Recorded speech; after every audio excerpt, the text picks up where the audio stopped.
Invité de cette édition, Loïc Dombreval, député La République En Marche des Alpes-Maritimes, vétérinaire de formation. Nous vous avons invité pour parler d'un aspect essentiel de la crise sanitaire. On va y revenir, mais avant, une réaction, on profite de votre présence sur cette histoire des stations de ski, puisque vous avez également demandé l'ouverture. Pour quel motif? Écoutez, j'ai effectivement demandé l'ouverture. Il y a une réunion qui va se tenir lundi prochain entre le Premier ministre et les professionnels des sports d'hiver qui ont préparé un protocole d'une 50aine de pages pour se prémunir de tout risque de transmission du virus dans le cadre d'une activité de ski dans leur station.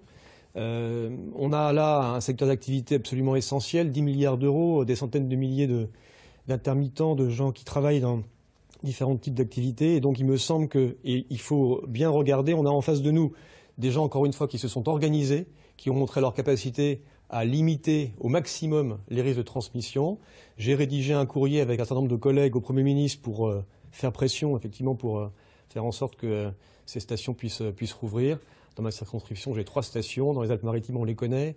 Il faut qu'on puisse aider ces stations de sport d'hiver. Alors, on vous a invité, Loïc Dombreval, parce que vous demandez depuis longtemps que les vétérinaires soient associés au conseil scientifique qui donne des recommandations au gouvernement. Un élevage de visons a dû être récemment abattu. C'était pas ici, c'était en Eure-et-Loir. Il y avait des traces de virus dans l'élevage. Et vous dites que c'est très important. Pour quelle raison?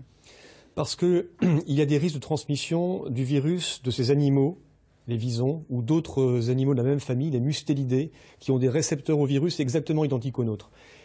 Au Danemark, 1200 élevages, il y a eu un cas avéré de transmission du coronavirus mutant, de visons vers l'homme. Parce que c'est ça le problème, c'est que le virus, il mute en passant par l'animal. En gros, c'est ça. En gros, c'est ça, surtout quand les animaux sont entassés les uns sur les autres, comme c'est le cas dans le cas des élevages de visons, entassés les uns sur les autres, génétiquement très peu différenciés, avec une explosion du virus au sein de tous ces animaux, et ensuite parfois une mutation, et ensuite une retransmission d'un virus muté à l'homme.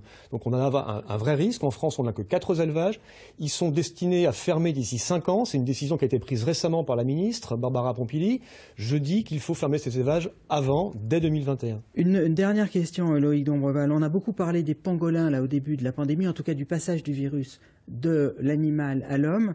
Est-ce que ça pourrait se reproduire quand on sera sorti de cette crise pour un autre virus? Est-ce que c'est pour ça que vous demandez que les vétérinaires soient associés? C'est exactement pour ça. Le cas de la Covid-19, du coronavirus, c'est le cas typique des liens qui existent entre la santé, entre l'environnement, les animaux sauvages, les animaux domestiques et l'homme. Il faut que tout ça est extrêmement lié et la présence de vétérinaires dans le conseil scientifique amènerait cette connaissance de l'animal. On se focalise à juste titre sur le traitement et sur le vaccin de la maladie chez l'humain. C'est évidemment une chose évidente et une très bonne chose, mais il faut, pour prévenir de futures pandémies, travailler sur la question de la provenance, de l'origine animale de ces virus. Vous pensez que vous serez entendu par le gouvernement? Je pense que je vais l'être prochainement. Merci beaucoup en tout cas, Loïc Dombreval, d'avoir accepté notre invitation.